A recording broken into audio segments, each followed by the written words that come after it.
నీచాతి నీచంగా సాక్షాత్తు కలియుగ దైవమైనటువంటి శ్రీ వెంకటేశ్వర స్వామి యొక్క ప్రతిష్టని, భక్తుల యొక్క అపారమైనటువంటి విశ్వాసాన్ని మంట కలపటానికి కూడా ప్రపంచవ్యాప్తంగా కలియుగ దైవం వెంకటేశ్వర స్వామి అంటే, లేదా ఆ వెంకటేశ్వర స్వామికి నివేదన చేసినటువంటి చిన్న మెతుకైనా సరే అది స్వీకరిస్తే జన్మ దైన్యమైనట్టుగా భక్తులు భావించేటువంటి తిరుమల తిరుపతి యొక్క స్వామివారి ప్రసాదం. అంటే వారు ప్రణాళికలు ఎన్నికల్లో గెలిచిన రోజు నుంచి కూడా జగన్మోహన్ రెడ్డి గారిని అణగదొక్కాలంటే, జగన్మోహన్ రెడ్డి గారిని ప్రజల్లో లేవకుండా తొక్కేయాలంటే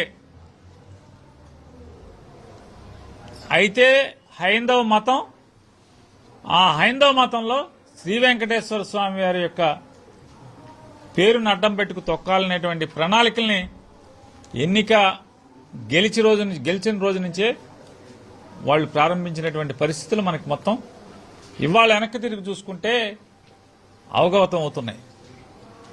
నారా చంద్రబాబు నాయుడు గారు ముఖ్యమంత్రిగా 4వ తారీఖున, అంటే లెక్కించబడి గెలిచినటువంటి ముఖ్యమంత్రిగా, ఎలక్టెడ్ చీఫ్ మినిస్టర్గా 4వ తారీఖున ఆయన డిక్లేర్ అయితే 12వ తారీఖున ఆయన ముఖ్యమంత్రిగా ప్రమాణ స్వీకారం చేస్తే జూన్ 12వ తారీఖున 2024న దానికి ముందే తిరుపతి ఈఓని జేఈఓని అందరినీ విడుదల నుంచి తొలగించడం, చంద్రబాబు నాయుడు గారు 12వ తారీఖున ప్రమాణ స్వీకారం చేసి 13 పొద్దున్నే శ్రీ వెంకటేశ్వర స్వామి దర్శనం పేరుతో వెళ్లి దర్శనం అయిన తర్వాత ఆయన మాట్లాడిన మాటలంతా కూడా ఆయన కుట్ర, ఆయన విషపు బుద్ధి, ఆయన విషపు ఆలోచనలు మొత్తం కూడా ఆ రోజే మనకి ఈరోజు వెనక్కి తిరిగి చూసుకుంటే మొత్తం అంతా అవగాహన వస్తుంది మనకి. అమ్మ చంద్రబాబు అనే పరిస్థితిలో ఆ రోజే ఆయన మాట్లాడాడు. ఏం మాట్లాడాడు? తిరుపతి వెంకటేశ్వర స్వామి తిరుమలలో అపచారాలు జరిగినాయి, మొత్తం ఇక్కడి నుంచే ప్రక్షాళన చేస్తానని చెప్పాడు. తిరుపతి నుంచే ప్రక్షాళన చేస్తా అంట. తిరుపతి నుంచే ప్రక్షాళన చేసే ఆయన వెంటనే 15వ తారీఖున శ్యామలరావు అనేటువంటి కొత్త ఈవోని అపాయింట్ చేశారు, ఒక ఐఏఎస్ ఆఫీసర్ని. ఆయనకి అపాయింట్ చేస్తున్నప్పుడే ఇవాళ మనకు అర్థమవుతుంది, శ్యామలరావు గారిని అపాయింట్ చేసేప్పుడే ఆయనకి చెప్పి పంపించారా అని మనకు అనుమానం కలుగుతుంది. ఎందుకంటే ఆయన 15వ తారీఖున ట్రాన్స్ఫర్ ఆర్డర్, అంటే పోస్టింగ్ ఆర్డర్ తీసుకున్నాడు. 23వ తారీఖున ఎప్పుడో తిరుపతిలో ఆయన ప్రెస్ మీట్ పెట్టి నాకెందుకో నెయ్యి మీద అనుమానంగా ఉంది, ప్రసాదం నాణ్యత లేదనిపిస్తుంది, నాణ్యమైన ప్రసాదం కోసం నెయ్యిని టెస్ట్ చేస్తాను అని చెప్పాడు. ఎప్పుడిది?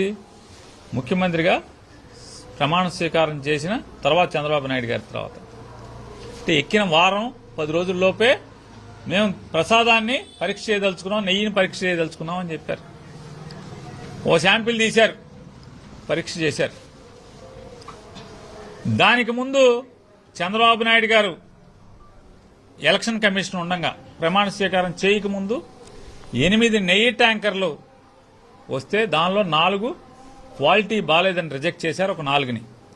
దానికి సాక్షాత్తు ముఖ్యమంత్రి హోదాని అనధికారికంగా అనుభవిస్తున్నటువంటి నారా లోకేష్ నాయుడు గారు ట్వీట్ చేశారు. తిరుపతి వెంకటేశ్వర స్వామి యొక్క ఆలయంలో 4 లారీల్ని వెనక్కి పంపించాము మేము అని చెప్పాను. 4 లారీని వెనక్కి పంపించామని చెప్పాడు. అంటే ఆయన గెలిచారు కానీ ముఖ్యమంత్రిగా ఇంకా రాలేదు. అప్పటికి 4 లారీలు వెనక్కి పంపించామన్నారు. ఇవాళ ఆ నెయ్యి గుజరాత్కి పంపించామన్నారు. గుజరాత్ నుంచి రిపోర్ట్ వచ్చింది. ఎన్డీడీబీ కానీ లేదా కొత్తగా ఎన్డీఆర్ఐ కానీ 2 రిపోర్ట్లు ఉన్నాయి. నెయ్యి రిపోర్ట్ వస్తే దాంట్లో ఎక్కడా కూడా జంతు అవశేషాలు కానీ లేదా పంది అవశేషాలు కానీ లేదా చేపల అవశేషాలు కానీ ఉన్నట్టుగా ఎక్కడ నిర్ధారణ చేయలేదు. చేయకపోయినా సరే ముఖ్యమంత్రి హోదాలో ఉన్నటువంటి నారా చంద్రబాబు నాయుడు గారు 164 మంది గెలిచిన ఎమ్మెల్యేలందరినీ కూడా కూర్చోబెట్టి, కూటమి ప్రభుత్వం తరపున కూర్చోబెట్టి ఆ మీటింగ్లో విజయవాడలో ఆయన A1 కన్వెన్షన్లోనూ ఏ కన్వెన్షన్లోనూ ఆయన చెప్పాడు, జగన్మోహన్ రెడ్డి గారు క్రైస్తవుడైనందున మనందరం హిందువులం, తిరుపతి స్వామివారి ప్రసాదంలో జంతు కొవ్వుని కలిపి ప్రసాదాన్ని పంచిపెట్టాడు అని చెప్పారు. జంతు కొవ్వుని పంచిపెట్టారు, లడ్డు ప్రసాదంలో కలిపి పంచిపెట్టారని. ఇంకా 4 ఆకులు ఎక్కువ చదివినటువంటి పవన్ కళ్యాణ్ గారు దాంట్లో జంతు కొవ్వు ఉంది, పంది కొవ్వు ఉంది, చేప నూనె ఉంది అని చెప్పని పవన్ కళ్యాణ్ గారు చెప్పారు. అదొక్కటి అక్కడితో ఆగల. అయోధ్యకి లడ్డూలు పంపించారు, ఇక్కడి నుంచి 1,00,000 లడ్డూలు ఎన్నో. ఆ 1,00,000 లడ్డూలు కూడా ఇదే నెయ్యితో తయారు చేశారు. అది కూడా కల్తీ అయిపోయి ప్రపంచవ్యాప్తంగా రామాలయం విగ్రహ ప్రతిష్ఠకు వచ్చినటువంటి భక్తులందరూ కూడా, హిందువులందరూ ఈ ప్రసాదాన్ని జగన్మోహన్ రెడ్డి తినిపించేశాడని చెప్పి ఆయన మాట్లాడాడు. వెంటనే నారా లోకేష్ గారు బయలుదేరి వచ్చారు. వారన్నారు పంది మాంసం కూడా కలిసిందని చెప్పారు. ఆయన సబ్జెక్టు కరెక్షన్ లేదు, ఆన్ రికార్డే మాట్లాడుతున్నా. పంది కొవ్వు కూడా, పంది మాంసం కూడా కలిసిందని చెప్పాడు ఆయన. పంది మాంసం కూడా కలిసిందని చెప్పాడు. చూడండి వీళ్ళ పాపాలు చూడండి.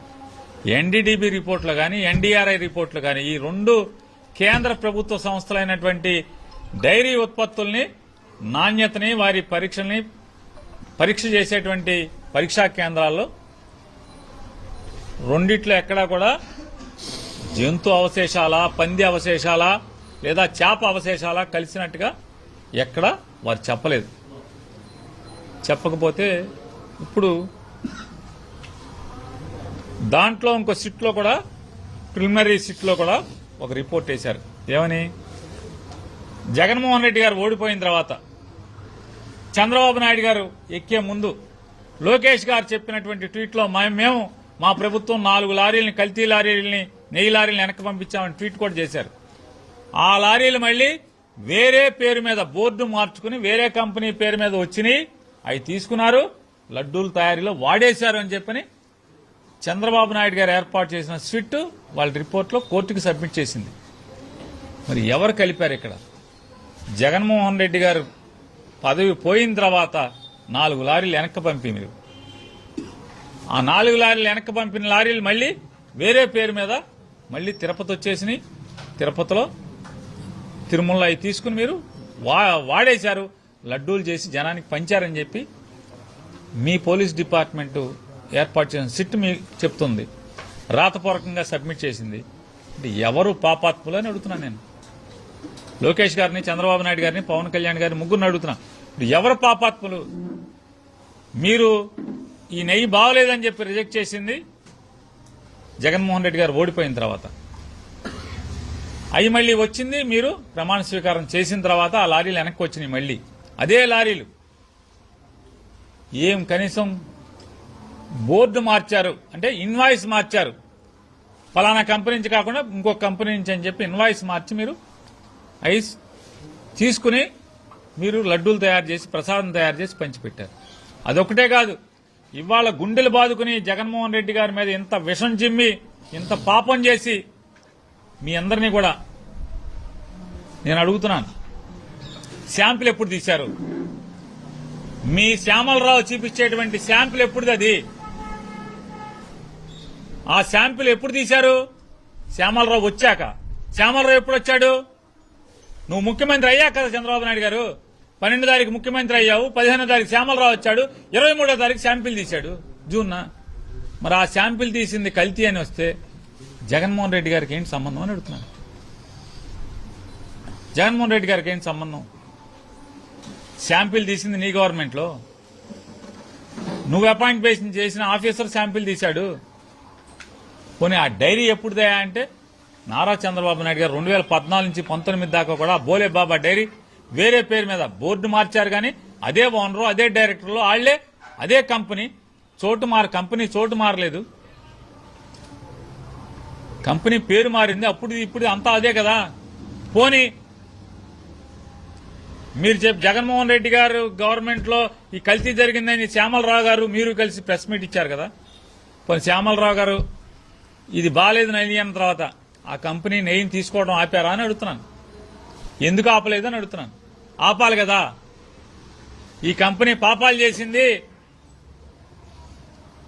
ఎనిమల్ ఫ్యాట్ అని మీరే మీ నోటితో చెప్పారు. ఎనిమల్ ఫ్యాట్, నాలాంటి యానిమల్ ఫ్యాట్ అంటారు, చంద్రబాబు నాయుడు గారు ఎనిమల్ ఫ్యాట్ అంటారు. మేము సంక్షేమం అంటాం, మీరు సమిక్షేమం అంటారు. అలాగే ఎనిమల్ ఫ్యాట్ కలిసిందని మీరే చెప్పారు.